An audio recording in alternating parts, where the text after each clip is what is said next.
Yeah, right, guys, how's it going? It is me, Jack, here, and welcome to episode number 6 of the Football Manager 2020 save here with Burnley. Of course, in the last episode, we played West Ham United and Southampton right at the beginning of January, of course, when the transfer window opened, and we showed you a bit of the business that we had done in that window because we signed Walker Peters and we also brought in James Justin on loan as well. Since then, we played against Liverpool to kickstart the in-between bits, and we were doing really rather well. Jack Cork got sent off in the 42nd minute, and I thought from then on we were just going to lose the game and probably get smashed. However, it took Liverpool till the 75th minute to get a goal. They did, and they saw that game out by 1-0. But that was a good performance from my boys. If we'd have got a clean sheet, it would have been an excellent result at a 0-0. However, unfortunately, Liverpool beat us. Next game, though, we played Leicester City. Now, if you can remember I can remember the game from the start of the season when we played them, and we conceded in like the 92nd minute. This game, however, there it is, there, literally, like a few games away. 91st minute we conceded 2-1 against them, and then this time we actually got that point that we deserved. Leicester City still in the top 4, I believe, at this present moment in time. So to get a point against them was a very good point indeed. Ashley Barnes surprisingly scoring in that match. I did start him because he did rather well in the under 23s. He did rather well in this match here, the FA Cup third round. So I started him, and he's been doing all right. He continued that though as we played Preston in the FA Cup fourth round. I thought this should be a game in which we should do all right. Again, Ashley Barnes scored, and in the second half, we just fell apart, and Preston North End won the game thanks to a 94th minute penalty by Sean Maguire, seeing us get out of the FA Cup fourth round. And then we turned our attention back to the Premier League, in which we are focusing now, of course, for the rest of the season. And it was a complete performance against Sheffield United. We scored first in the 31st minute, thanks to a header by James Tarkowski, and then a 93rd minute goal by Johan Berg Gudmundsson, winning us the game there by 2-0. And the same two scorers again occurred at home against Arsenal. It was a massive game, to be fair. We really did have to play well, and play well we did. 2 goals there, again, thanks to Gudmundsson and Tarkowski. We got a man sent off in the 79th minute, Ben Mee, as you can see there, and I thought, this is it, we're going to lose the game. However, we held on for what is 3 vital points at home against Arsenal. Of course, the first game of the season we lost 2-1, and then we threw it back in their faces there, winning by 2-1. So as we turn our attention to the Premier League table, you can see, as I said, Leicester in that top 4, but Liverpool slightly ahead. Of course, Man City have got a game in hand, and if they should win that, they would be within a point of Liverpool. And then Leicester 5 points behind. Leicester 5 points behind Liverpool, and Chelsea still in the top 4, joint on points with Manchester United.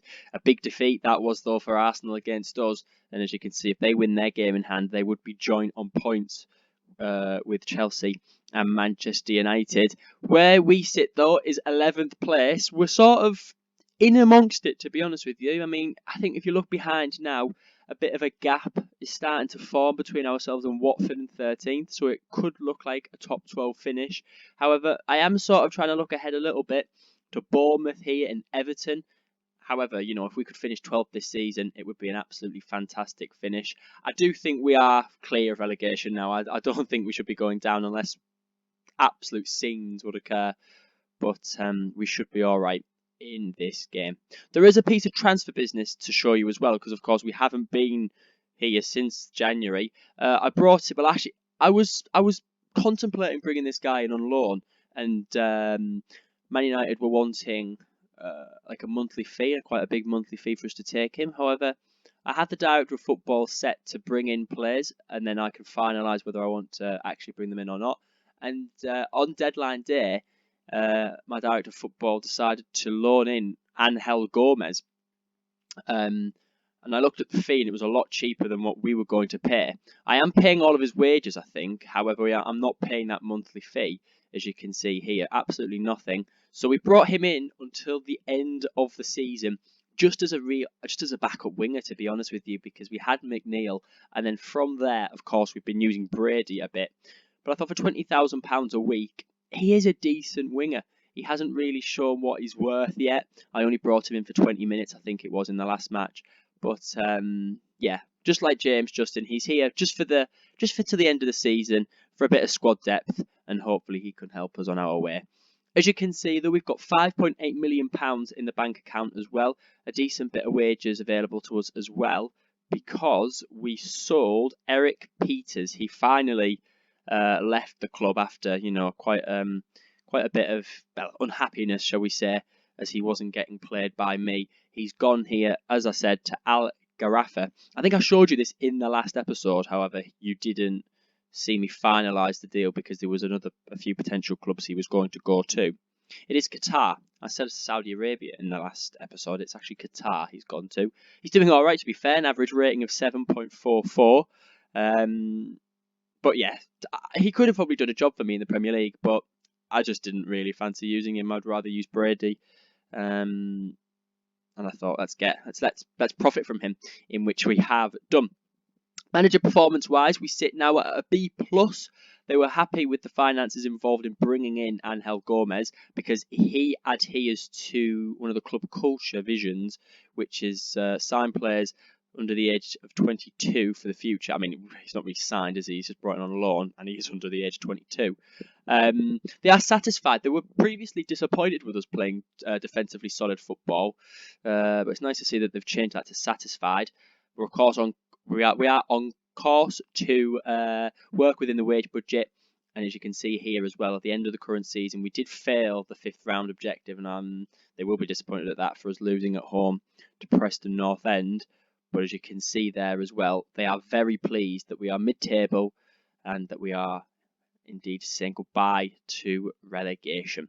So then, as you can see, I've already forwarded into the match. I didn't mean to click that, but I did just before I started recording. As you can see, Ben Mee is suspended for this match.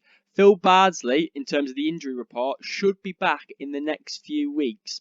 I don't think this will make much of a difference. I can't see him really playing in the team, but he's there as a third choice right back to that of Matty Loughton and James Justin. And then, as you can see, Kevin Long still out for another good 2 to 4 months.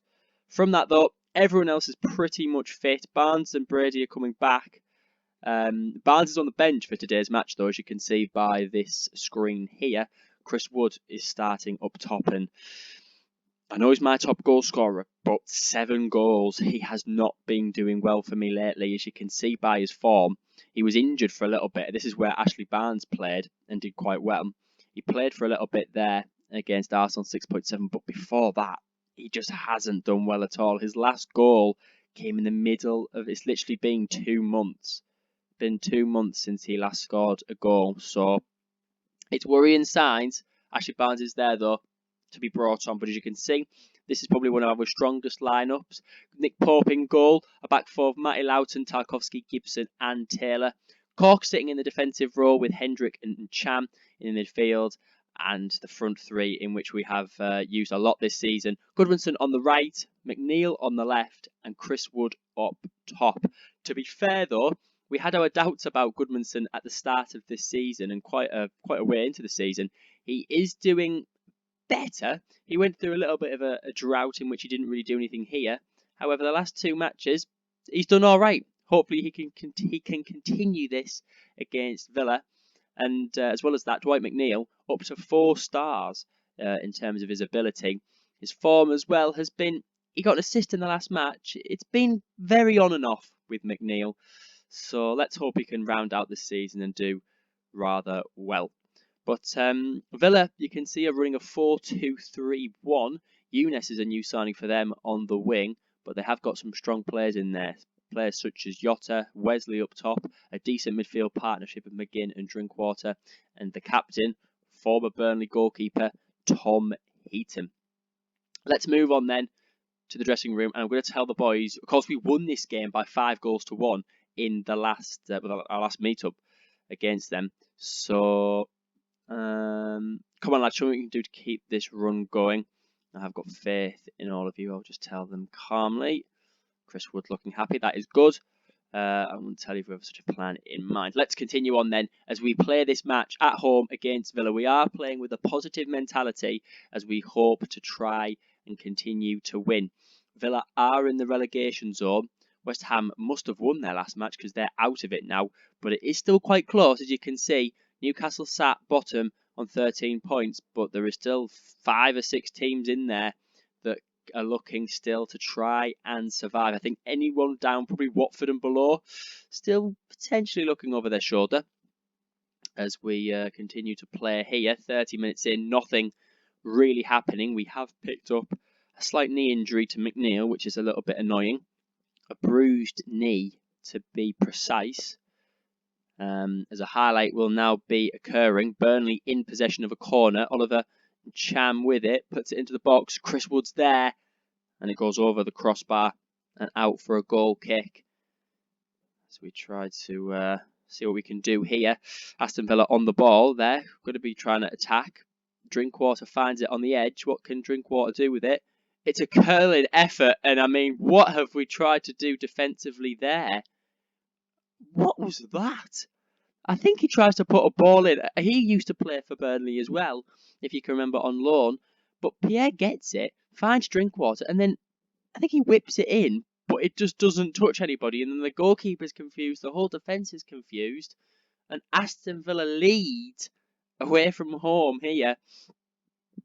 This is disappointing. Boys, what are we doing? I'm going to be, do you know what? I don't tend to be very aggressive. I think the only times I've ever been aggressive is on camera. I'm going to question their passion and whether they really want to win this football match. Similar to that as what we did against Newcastle. And of course, that worked quite well. I aren't going to change the team instructions. However, I'm going to run to my trusty changing of oppositional instructions. I don't do this at the start of a match because I think this is far too attacking at the start. But especially when you're 1-0 down and aren't performing, just doing that to the defence really helps, I find. So we'll continue on, and hopefully we can get a goal back and try and turn this game on its head. As I wonder if this will be an attack here. Goodmanson was running with the ball there. He's on a booking. Eunice brings him down. The free kick isn't going to amount to a highlight, unfortunately. But this result here, if Villa was to hold this out, would be fantastic. They would move out of the relegation zone for the first time.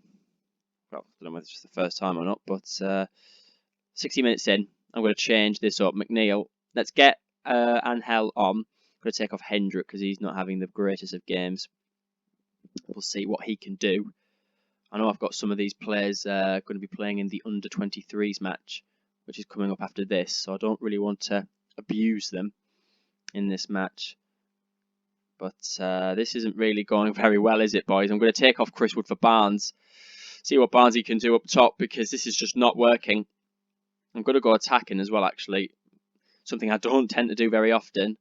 Let's get that line of engagement up a little bit and distribute over by taking long kicks. Come on, boys. We need to do something here. A highlight will be occurring as Engels will restart play in the defence of Aston Villa.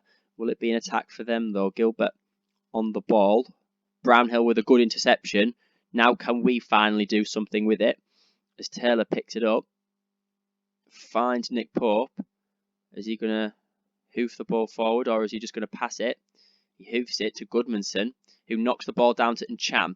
What can he do with this ball now?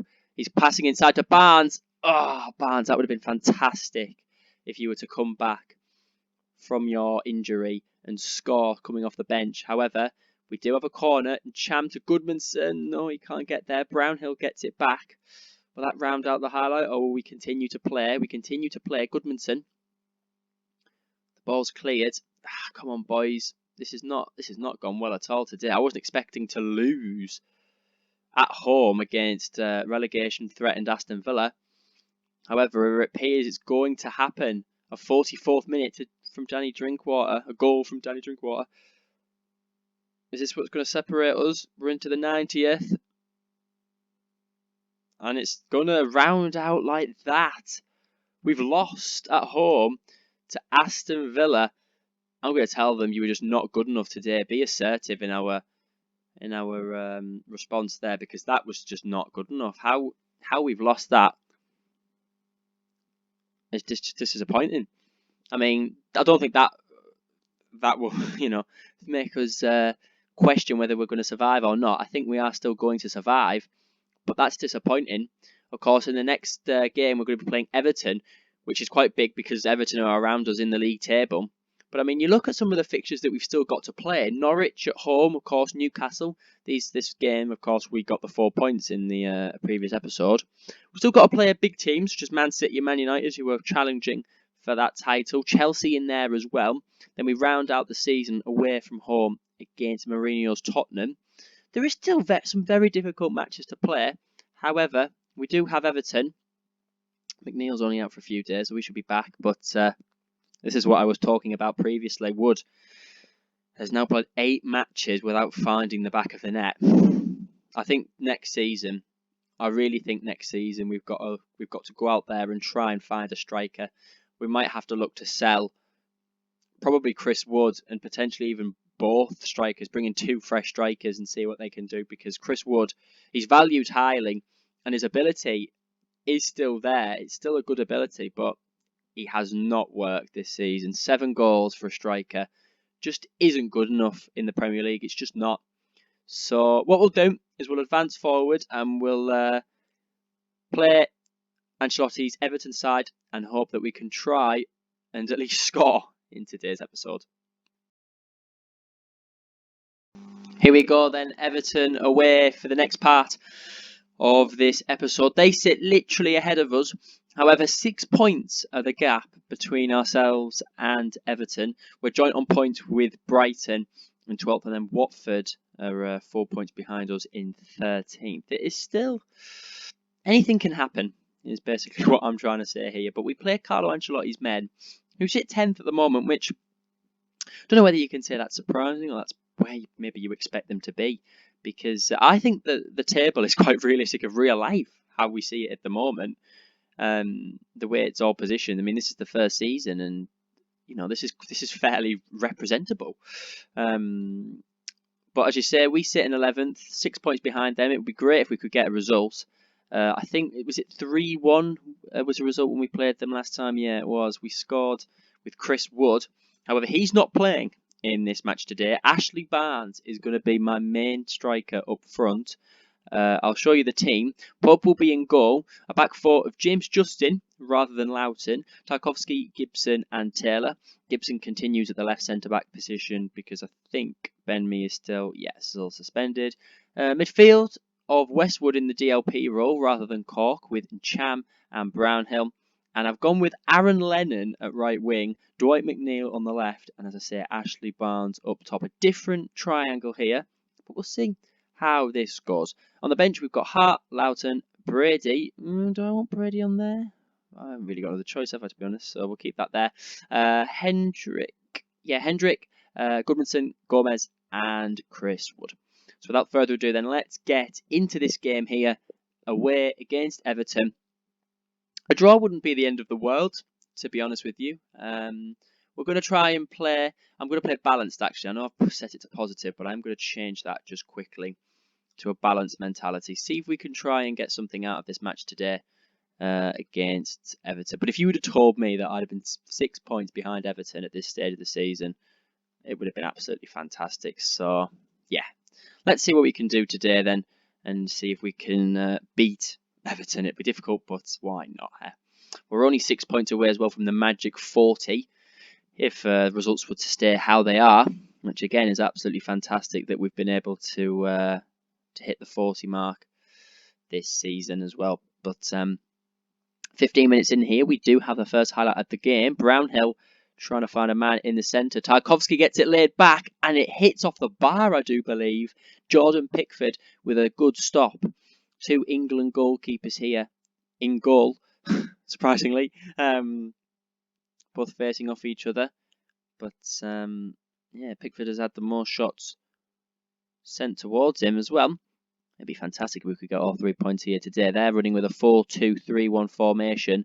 A solid team, rather, for Everton there. Carlo Ancelotti, what a manager he is. Managing Everton as well, it is fantastic. I think if you're an Everton fan supporting them at the moment with him in charge, as Brownhill's running forward towards the ball, and oh my god, that is literally Possibly one of the worst shots I've seen from this save there by Brownhill. As McNeil is unfortunately out again. He's on the sidelines. He was injured in the last match, if you do remember. But he's picked up an injury here as well. He's on the sideline, but we don't need him at the moment. Oliver and Cham was going forward there. But it's half-time. We are drawing this game 0-0. I can see 52% possession there for 52% conditioning, rather, for McNeil. Let's take him off, and I will bring on Angel Gomez again, just to see what he can do. You know, he hasn't really been able to do anything yet. Hopefully McNeil won't be out for a long time. We'll give him a bit of a rest because that's probably what he needs. So we'll continue on here then as we play the ball back to the defence. Westwood tries to find a man forward, but Coleman gets it to Gomez. Not our Gomez, their Gomez. And the highlight continues with Coleman finding Holgate. Back to Coleman again. He finds it back to Holgate. Is this just going to be a highlight, or are we just going to see these two just continue to pass it to each other? Gomez intercepts, but Holgate is able to pick it up. And now Matt Ritchie, new signing for them on the right-hand side, is running inside, finds Gylfi. Gylfi finds Alex Iwobi, and he's got an effort in front of goal, and it goes in. Alex Iwobi with his 9th goal of the season. I mean, I was wondering what was going to be happening there with that highlight. It just seemed to go on forever. But Matt Ritchie is able to find Gylfi Sigurdsson in the midfield, who pings a lovely pass. I do rate Gylfi, especially from his time in Swansea. But yeah, we are losing by a 0 here. And let's hope for a response. As Delph is on the ball now. The ball bounces round, finds Luca Digne. Don't bring him down. Try and get the ball back if we can. Iwobi, he beats his man. Taylor clears it only as far as Matt Rich. I mean, this is poor defending, boys. This is really poor defending. What is he doing there? Why are we heading the ball back? Why aren't we just trying to kick that into, well, anywhere really, other than heading the ball back in play? That was poor. Come on, what is that? Good save by Paul, but Taylor heading it to Ritchie like that. And it's such an easy finish for Calvert-Lewin. And he's been quite good this season, as you can see there. I think it was 14 goals he'd scored. He's been clinical. However, we have not. And as it stands, Everton would push 9 points clear of us. I hope this is not going to be a demolition, though, as we continue on with this highlight. Fabian Delph is on. Finds it to Iwobi. Delph still back on it. Digne now. Can they get a third ball in? Gomez, it lands to him. I mean, it's got to be the worst defending I've seen again. Andre Gomez has had a field day. He's had so much time to be allowed to bring that down and to score. It's just laughable defending there. Digne whips it in. It's headed again. Gomez, why? Come on, you should be trying to close that ball down quicker. He just places it into the corner. And Everton are 3-0 up. And it looks like it's going to be a demolition the way this is going. This is such a different comparison to what the first half was. We were doing okay. But it looks as if Everton are going to just continue attacking. Coleman finds Ritchie. Back to Seamus Coleman. Finds Gomez. And it's 4. Right. We need to change something here because this is not working. Robbie Brady's on for Taylor because he's looking anxious. I don't really want to bring Chris Wood, to be honest, on with me because I don't think he's going to do much of an impact. We'll bring on another winger, Goodmanson, for Aaron Lennon. But yeah, this is not going too well. I'm going to tell the boys to show some passion. Don't tell them that very often, but I think we need to here. As our goal difference rather is taking a big hit here as well, -6. However, boys, come on, what can we do? Can we find just a goal consolation? But this is similar to that of the Bournemouth result, if you can remember. It would have been now last year in game. We lost by 4-0. We haven't even tried to take the game to them. We haven't changed the mentality. We've literally just, Everton have come out and they've just come out fighting and they've scored so many goals. And that is a mistake by Ben Gibson. And will Moise Keane score from that? He does.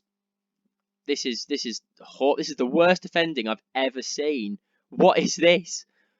5-0 now for Everton. I mean, what is Gibson doing here? He's not even... Oh my God, it's good pressurisation there from Keane. But I mean, it's woeful. It really is. It's hideous defending. Everton running away with this now, 5-0. Is there going to be anything else in this game? We're in possession of it for the first time. It's taken literally 90 minutes for us to have a highlight in front of goal. Tarkowski wins it back in the defence. And now he loses the ball to Moise Kean. What is this, boys? He's running forward with it. He's got pace as well. Good save by Pope. Walcott on it now off the bench. Brady with a crunching tackle. The ball goes out of play, and I think we just want this game to finish now because stats-wise, you might look at it and think it's not been a 5-0 game, but it's been very disappointing. I'm going to be aggressive there in my team talk. I'm far from pleased with that because that was hideous. You would not think that the two teams were separated by a position from that because that was just hopeless. If you look as well at our goals conceded this season, it isn't even that high. 39 that we've conceded. I mean, before this game, we would have been on 34, and that would have put us around here. And then you look at goals scored. We're not even the lowest really for that. We're not the highest. I'm looking at the wrong thing there, aren't I? We're not the highest, but we're by no means the shortest. 32 goals in 28. You're averaging just over 1. It's not too bad. It could definitely be higher though. It could definitely be 50s, I think. 40s at least at this stage. But yeah, that was disappointing. Disappointing to say the least. But we don't even score in today's episode. That has not been a good episode. Losing at home to Villa, and I mean all this hard work that we put in against Sheffield United and Arsenal has just hit us in the face. But we'll continue on with the save though. There's not long to go now. We've only got is it 10 games left from now? Yeah, 10 games to go from now. So what we'll do is I'll continue playing on, and I think what I will do is I'll come back for do we come back for Chelsea at home and Brighton at home? I think that might be quite good to do. We'll play them too, and then of course I don't really want to play West Ham because, as I say, I've played them already. And then I'll literally play Wolves away off camera, and then we'll come back in the last episode for the final 2 games of the season, at home against Watford and away against Tottenham. Because from there we can have a look at the sort of end of season bits and bobs that we like to do. I'm contemplating for season 2 as well, doing a sort of live transfer window. I'm not too sure what I'm going to do with that yet because I am considering bringing in a lot of players. I don't know what I'm going to do yet. That might happen, that might not. But yeah, we'll come back for Chelsea and Brighton, 2 home matches, and we'll see exactly how we can do there.